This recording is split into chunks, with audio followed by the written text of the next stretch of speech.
नमस्कार दोस्तों, व्याख्या में आपका स्वागत है। मैं हूं सुदेश राम।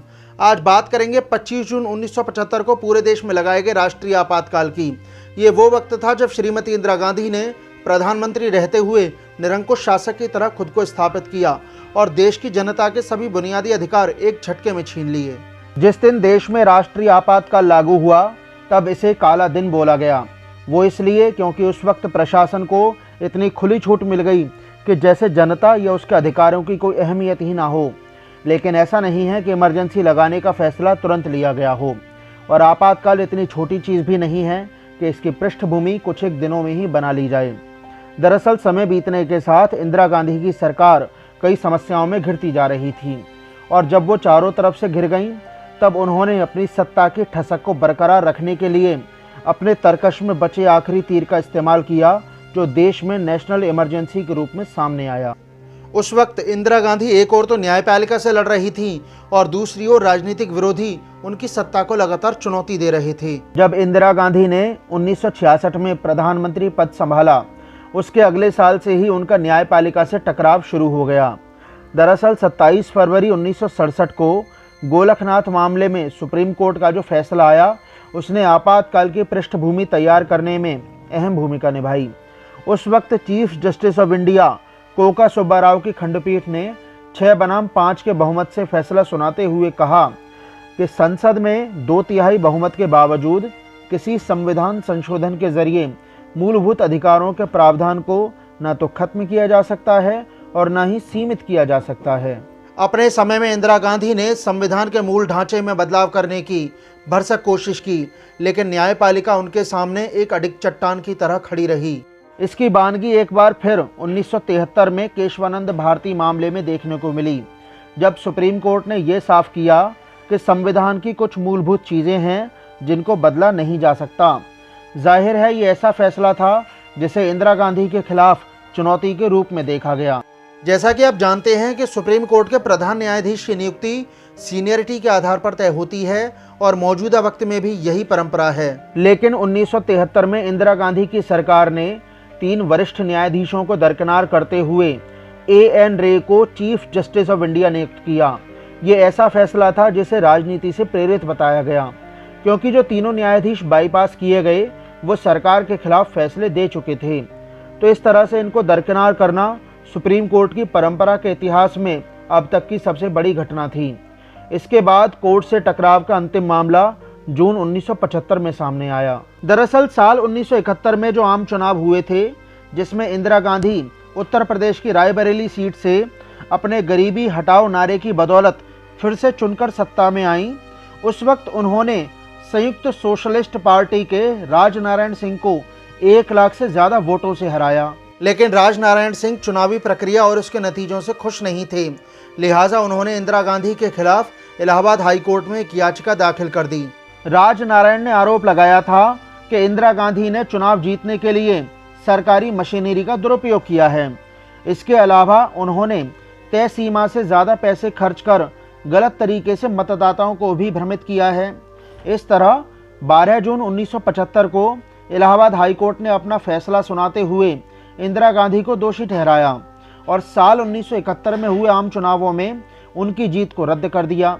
उस वक्त अदालत ने माना कि इंदिरा ने सरकारी मशीनरी का दुरुपयोग कर चुनाव में जीत हासिल की थी, और जिन 7 मुद्दों पर कोर्ट ने सुनवाई शुरू की, उनमें से 5 में तो इंदिरा गांधी को राहत दी गई, लेकिन 2 मुद्दों में उनको दोषी ठहराया गया। सुनवाई के दौरान ये बात सामने आई कि उन्होंने अपने OST यशपाल कपूर का चुनावों में गलत तरीके से इस्तेमाल किया था। दरअसल यशपाल थे तो सरकारी नौकरी में, लेकिन उन्होंने 3-4 दिन इंदिरा गांधी के पक्ष में सरकारी नौकर की हैसियत से काम किया और बाद में अपनी नौकरी से इस्तीफा दिया।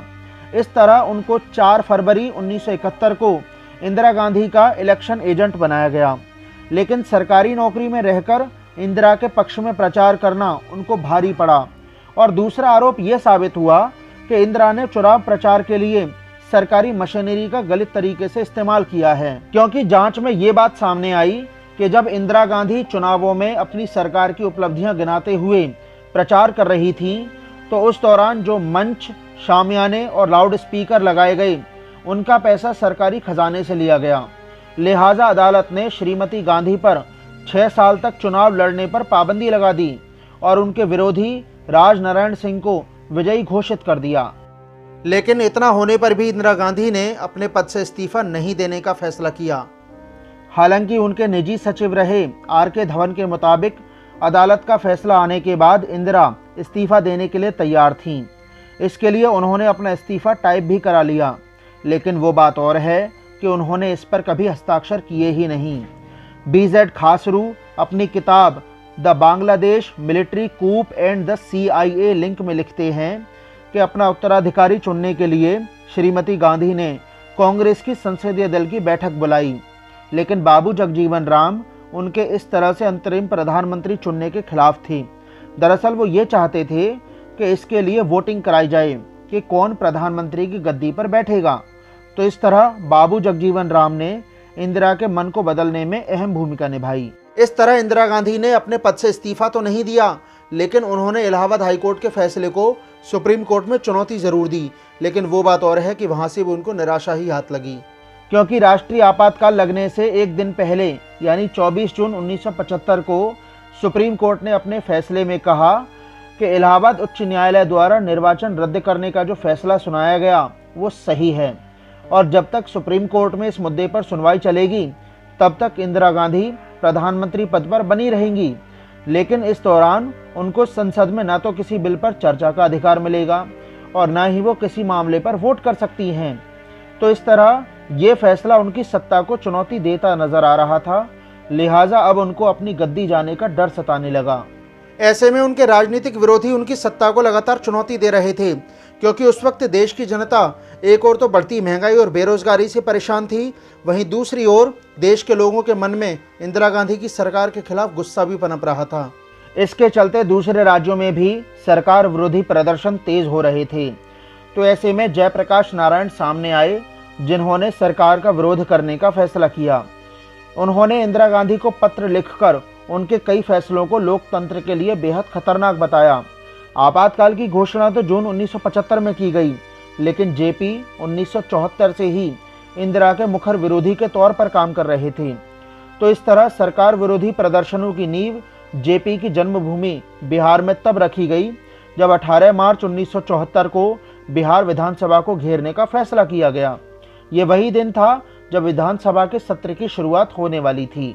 उस वक्त रामचंद्र ढोंडेबा भंडारे बिहार के राज्यपाल थे, जिनका उस दिन राज्य विधानमंडल में संबोधन होने वाला था।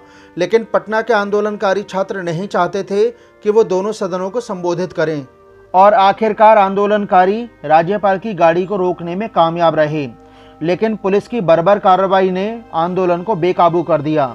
इसके बाद जेपी ने आंदोलन की बागडोर अपने हाथ में ले ली। उस वक्त बिहार में कांग्रेस की सरकार थी और मुख्यमंत्री थे अब्दुल गफूर। अब गफूर साहब पर इस्तीफा देने का दबाव बढ़ता चला गया और अप्रैल 1975 में उनको अपने पद से इस्तीफा देना पड़ा और इस तरह जगन्नाथ मिश्रा को बिहार का नया मुख्यमंत्री बनाया गया।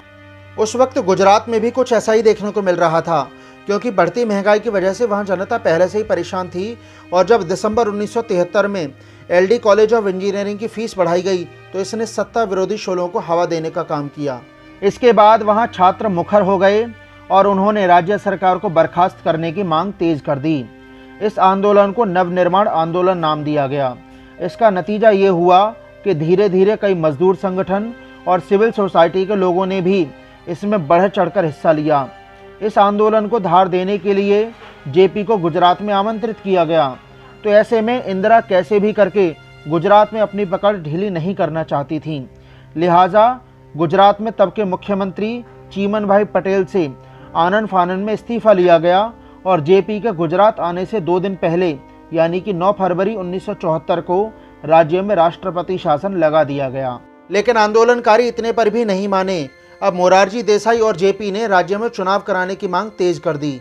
इस पर इतिहासकार बिपिन चंद्रा अपनी किताब इंडिया सिंस इंडिपेंडेंस में लिखते हैं कि गुजरात नाटक का आखिरी अभिनय मार्च 1975 में किया गया, जब मोरारजी देसाई के लगातार आंदोलन और आमरण अनशन का सामना करते हुए इंदिरा गांधी ने विधानसभा को भंग कर दिया और जून में नए चुनावों की घोषणा कर दी। ये वो दौर था जब गुजरात और बिहार आंदोलन की आग में जल रहे थे, तो वहीं दूसरी ओर समाजवादी नेता जॉर्ज फर्नांडीज की अगुवाई में रेलवे के लाखों कर्मचारी हड़ताल पर चले गए। ऐसे में इंदिरा ये समझने में नाकाम रहीं कि पहले किससे निपटा जाए। अब आप समझ गए होंगे कि वो समय इंदिरा गांधी के लिए कितना कठिन रहा होगा, क्योंकि एक और तो उनका न्यायपालिका से टकराव जारी था और इसके अलावा बढ़ती महंगाई और भ्रष्टाचार ने आम आदमी की कमर तोड़ कर रख दी थी। इससे भी जनता की बेरुखी उनके सरकार के प्रति लगातार बढ़ती जा रही थी। तो ऐसे में इतना सब कुछ होने पर इंदिरा गांधी के पास केवल आपातकाल लगाने का ही रास्ता बचा था। जैसा कि मैंने पहले ही बताया कि इलाहाबाद हाई कोर्ट ने 12 जून 1975 को जो फैसला सुनाया, उसके बाद उनकी लोकसभा सदस्यता रद्द कर दी गई थी। लेकिन उस दिन केवल इतना ही नहीं हुआ था। इसके अलावा उस दिन 2 और घटनाएं घटीं जिनका इंदिरा के पॉलिटिकल करियर पर काफ़ी गहरा असर हुआ। एक तो उनके करीबी सलाहकार दुर्गा प्रसाद धर की हार्ट अटैक से मृत्यु हो गई और इसके अलावा गुजरात में हुए विधानसभा चुनावों में कांग्रेस को शिकस्त झेलनी पड़ी। इस दुख की घड़ी से इंदिरा अभी उबरी भी नहीं थी कि 24 जून को सुप्रीम कोर्ट का एक फैसला आया जिसमें उनकी सांसदी को पूरी तरीके से बहाल नहीं किया गया। इतना सब होने के बाद जयप्रकाश नारायण ने नई दिल्ली के रामलीला मैदान में एक बड़ी रैली बुलाई जिसमें वो सेना और पुलिस से सरकार के आदेश ना मानने की अपील कर रहे थे। साथ ही उन्होंने ये भी कहा कि अगर इंदिरा गांधी 25 जून को अपने पद से इस्तीफा नहीं देती हैं तो इसके बाद अनिश्चितकालीन देशव्यापी आंदोलन होंगे। उस दिन रामलीला मैदान का नज़ारा देखने लायक था। लाखों की तादाद में भीड़ उनको सुनने आई थी और ऐसा होता भी क्यों ना, क्योंकि जनता सरकार के जुल्म सितम से काफ़ी परेशान जो हो गई थी। ये वही जगह थी जब जेपी ने बुलंद आवाज़ में राष्ट्रीय कवि रामधारी सिंह दिनकर की मशहूर पंक्तियां पढ़ीं, सिंहासन खाली करो कि जनता आती है। इन पंक्तियों को उन्होंने एक नारे की तरह इस्तेमाल किया। उस वक्त उन्होंने अपना बयान दोहराते हुए कहा कि मुझे गिरफ्तारी का डर नहीं है और मैं इस रैली में भी अपने उस आह्वान को दोहराता हूँ ताकि कुछ दूर संसद में बैठे लोग भी सुन लें। मैं आज फिर सभी पुलिसकर्मियों और जवानों का आह्वान करता हूँ कि इस सरकार के आदेश नहीं माने, क्योंकि इस सरकार ने शासन करने की अपनी वैधता खो दी है। बीजेड खासरू अपनी किताब the Bangladesh military coup and the CIA link में लिखते हैं, राजनीतिक रूप से प्रेरित हड़तालों और विपक्षी नेताओं के पुलिस और सेना से आदेश ना मानने की अपील इंदिरा को नागवार गुजरी। 25 जून साल 1975 को दिल्ली के रामलीला मैदान से जेपी ने इंदिरा को खूब सुनाया था। एक तरह से जेपी ने जनता से लेकर सेना तक से इंदिरा सरकार का प्रतिकार करने का आह्वान किया। तो ऐसे में लगातार घिर रही इंदिरा को आपातकाल के अलावा दूसरा रास्ता ना दिखा। इतना होने पर भी इंदिरा तय नहीं कर पा रही थी कि देश में राष्ट्रीय आपातकाल लगाया जाए। इसके लिए उन्होंने 25 जून की सुबह पश्चिम बंगाल के तत्कालीन मुख्यमंत्री सिद्धार्थ शंकर रे को फ़ोन किया। उस वक्त वो दिल्ली में ही मौजूद थे। इंदिरा गांधी ने उन्हें अपने आवास 1 सफदरजंग रोड पर तुरंत बुलाया। दरअसल सिद्धार्थ संविधान के जानकार होने के साथ साथ इंदिरा के शुभचिंतक भी थे।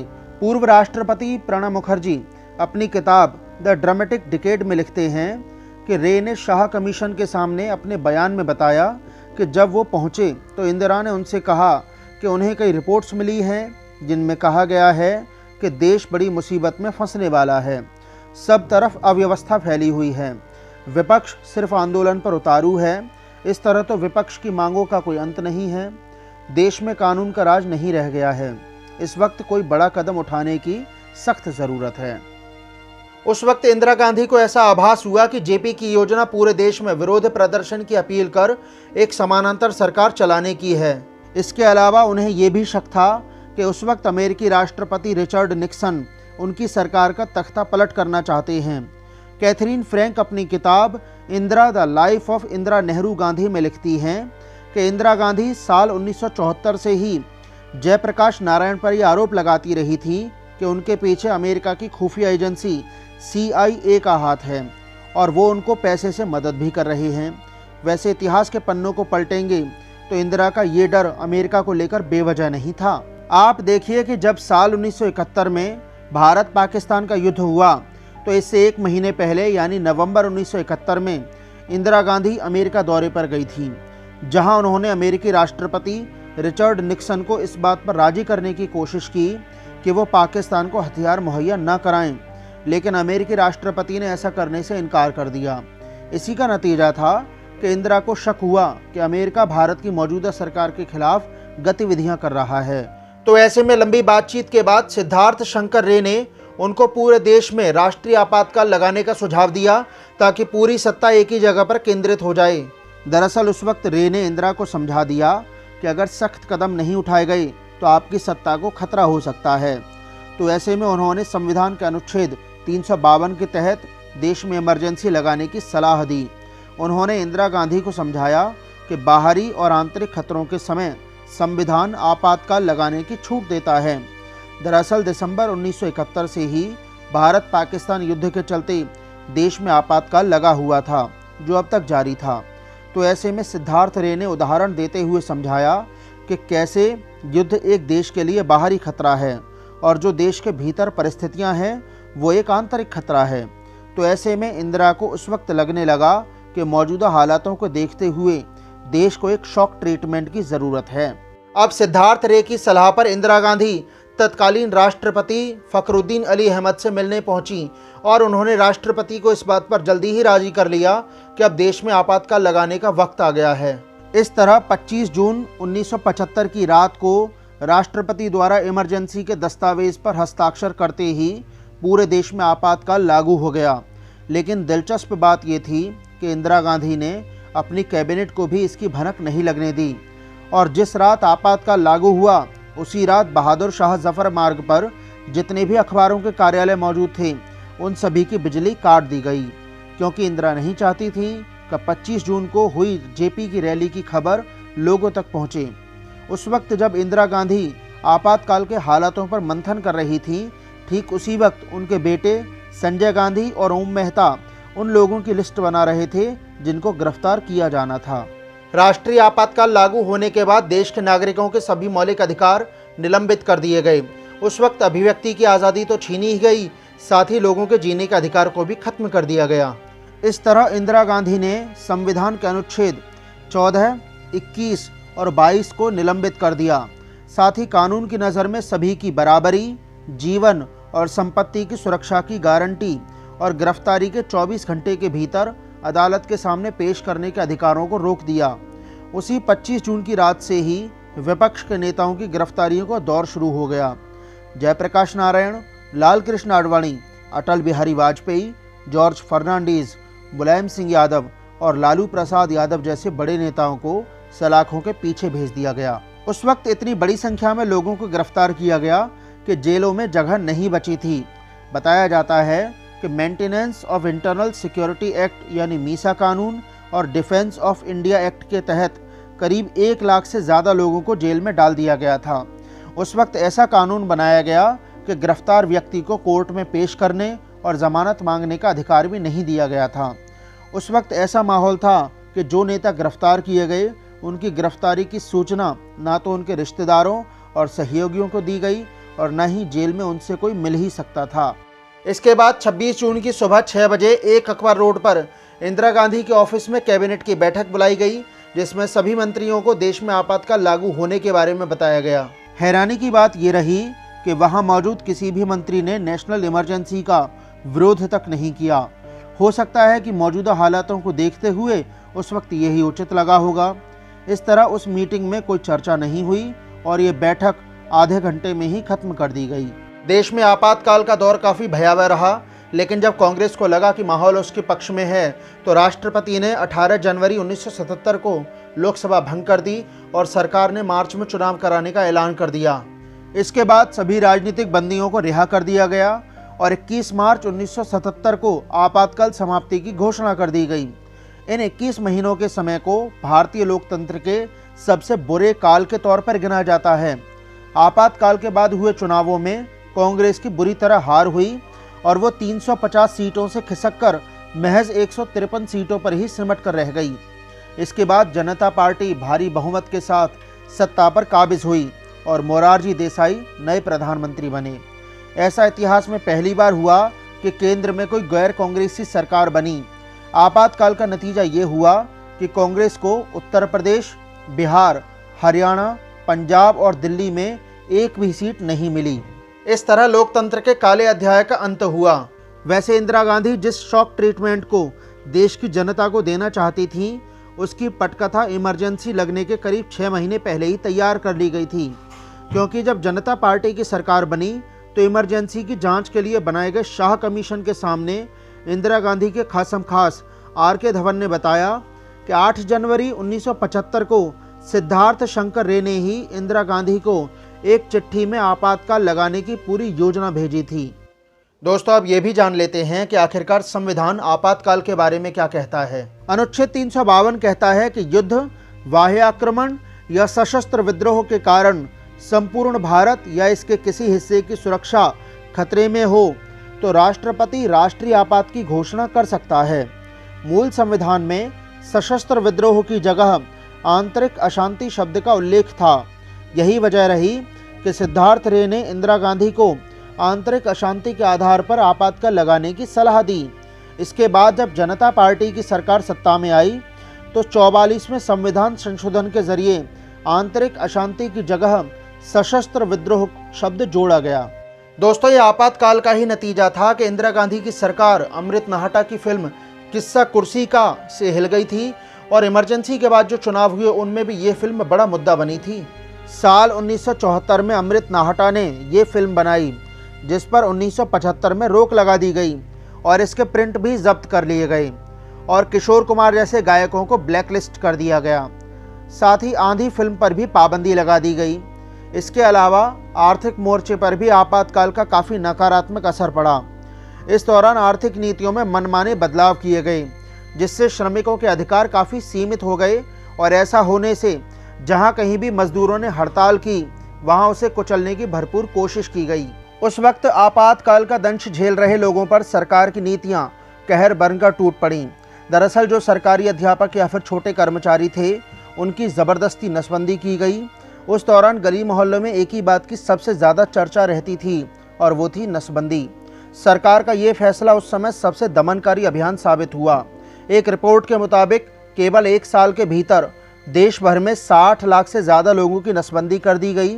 इनमें 16 साल के किशोर से लेकर 70 साल के बुजुर्ग तक शामिल थे। बताते हैं कि नसबंदी का फैसला इंदिरा सरकार द्वारा ज़रूर लिया गया, लेकिन उसे लागू करने का काम संजय गांधी को सौंपा गया। संजय इस फैसले को युद्ध स्तर पर लागू कराना चाहते थे। सभी सरकारी महकमों को साफ संदेश दिया गया कि नसबंदी के लिए जो लक्ष्य दिया गया है उसे समय पर पूरा किया जाए और अगर सरकारी कर्मचारी इसमें फेल साबित होते हैं तो उनकी तनख्वाह रोककर इनके खिलाफ कार्रवाई की जाएगी। उस दौरान ये रिपोर्ट सीधे मुख्यमंत्री दफ्तर को भेजने तक के निर्देश दिए गए। साथ ही अभियान से जुड़ी हर बड़ी अपडेट पर संजय गांधी खुद नजरें गड़ाए हुए थे। ऐसी सख्ती से लेट लतीफ़ कही जाने वाली नौकरशाही के होश उड़ गए और सभी को अपनी नौकरी बचाने के लिए ये सख्त तरीका अपनाना पड़ा। वरिष्ठ पत्रकार विनोद मेहता अपनी किताब द संजय स्टोरी में लिखते हैं कि अगर संजय देश की बढ़ती आबादी की रफ्तार पर ज़रा भी लगाम लगाने में सफल हो जाते तो ये एक असाधारण उपलब्धि होती और राष्ट्रीय और अंतर्राष्ट्रीय स्तर पर इसकी चर्चा होती। लेकिन संजय का ये दांव बैकफायर कर गया, क्योंकि 1977 में पहली गैर कांग्रेसी सरकार बनने के पीछे नसबंदी के फैसले को भी एक बड़ी वजह माना गया। तो ऐसे में यही कहा जा सकता है कि देश में कभी आपातकाल जैसी स्थिति ना बने, इसके लिए लोगों का जागरूक होना बहुत ज़रूरी है, क्योंकि जागरूकता होगी तो किसी सरकार में इतनी हिम्मत नहीं कि वो अपने ही नागरिकों के प्रति निरंकुश हो जाए। दोस्तों, व्याख्या आपको कैसी लगी कमेंट कर अपनी राय ज़रूर दीजिएगा। बहुत बहुत शुक्रिया।